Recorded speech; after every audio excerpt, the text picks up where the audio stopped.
Now, I've been talking a lot about songwriting, but just know that even though I'm here by myself, I co-write a lot. I'm a promiscuous collaborator. I love to collaborate with other writers, with producers, with other musicians. I feel like I get great energy from other people. I get great ideas from other people, and it gets me out of any songwriting ruts that I might be in, because if you can be sparked by another idea from another person, it can push you in a direction you may not have gone by yourself.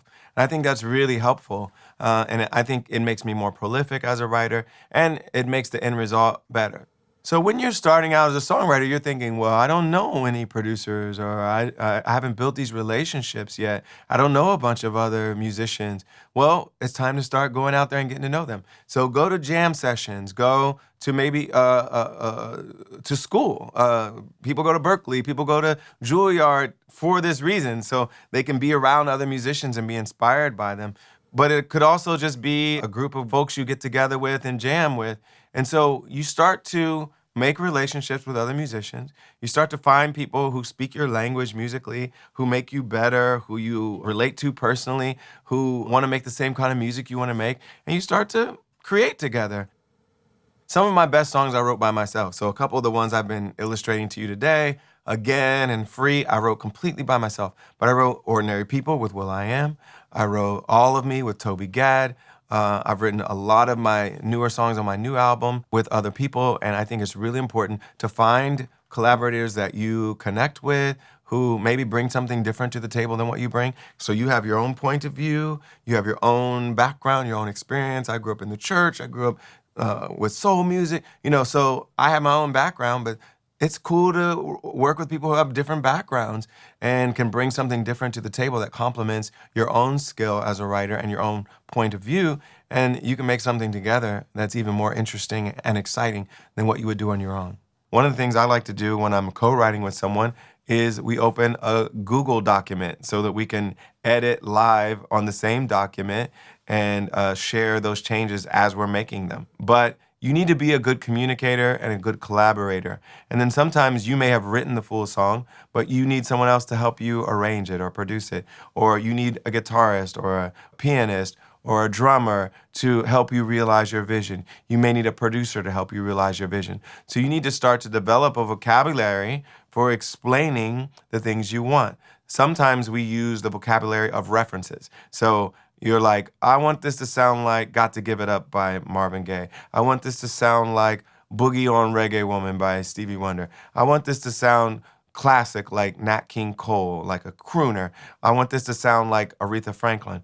And so you'll maybe even play that reference for someone and say, can we make it kind of sound like this? I want this kind of drum fill.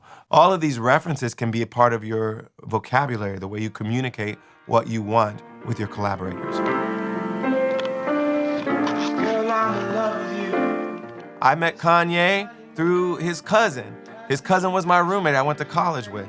So his cousin introduces me to Kanye. Kanye had just moved to New York from Chicago. I had just moved from Boston.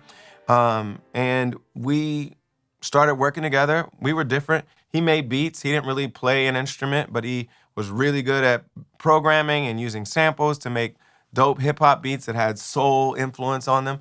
And I was really good at playing the piano and singing and more traditional songwriting. And he was rapping, I was singing, and together we were like a really great combination. And so you find people like that in your life where you've been practicing, you've been preparing, but you working with that person makes you better and complements the things that you're good at. Then that's where you'll find these magical collaborations. So to start finding those people, you've got to go out into the world. You got to go to jam sessions. You got to go see live music. You've got to make relationships with other creators. And as you start to do that, you'll find people that, oh, okay, we vibe together. Let's do something. Let's create. And you'll find great collaborators.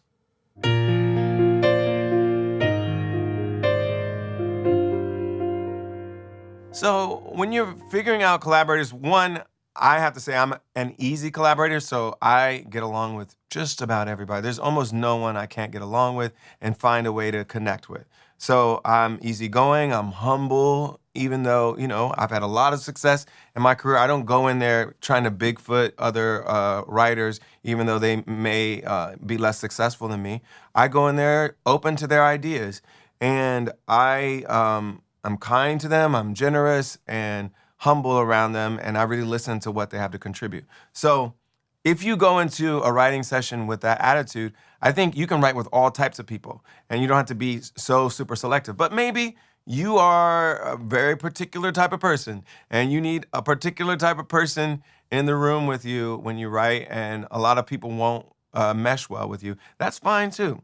Just know who you are and know the types of people that work with you. You want people that are good, so they need to be good at what they do. They need to have good ideas, good melodic ideas, good lyrical ideas. That means they need to have good taste, good instincts, and a good sensibility so that they won't be like, yeah, that's dope, and when it's not really that good. So you want people that are good, but you want people that personality-wise you mesh with. And I think it's good to find people who have different skills than you have so that they'll push you to do things you may not have done on your own. A lot of times I'll decide to write with a younger writer because, I'm 43 and the kind of peak age for popular music success is probably your 20s and 30s. And so, I know that I'm older than a lot of current artists right now. And I think it's good to bring young energy into the room to write with me, to kind of push me to be thinking more like a 25-year-old would be thinking right now, or like a 32-year-old would be thinking. I have different experiences and I have a different musical background. And it's cool to get other sensibilities, other points of view in the room with you. And I think it can make you better, particularly when I'm doing an up-tempo song that's meant to be on pop radio or urban mainstream radio. I want to write with someone who is fluent in the vernacular of what's current and what's of this moment. And I still bring my timeless, I am who I am sensibilities, but when I marry that with someone who may be a bit fresher and a bit more current, then we can come up with something that's really cool for me. Nice, John. I bet some of y'all are wondering why these two up on stage together doesn't even make sense, but we actually write songs together. We write songs. We wrote one before and we wrote one recently. I feel like we should... There are occasions when it doesn't work, but even times when I'm like, I don't know if this person's bringing that much to the table, I end up finishing the song anyway because I can finish a song by myself. So sometimes my co-writer only gives me a couple ideas that I run with, and then I do the rest. But those two little ideas may actually be the key to unlocking the potential of the song. So this is why I'm so open to collaboration, because even if I end up contributing most of the creative energy, even if they do, it doesn't matter. If we stumble upon something really great because of our chemistry and what the collision of our two styles and the collaboration of our two styles creates, then we're all the better for it.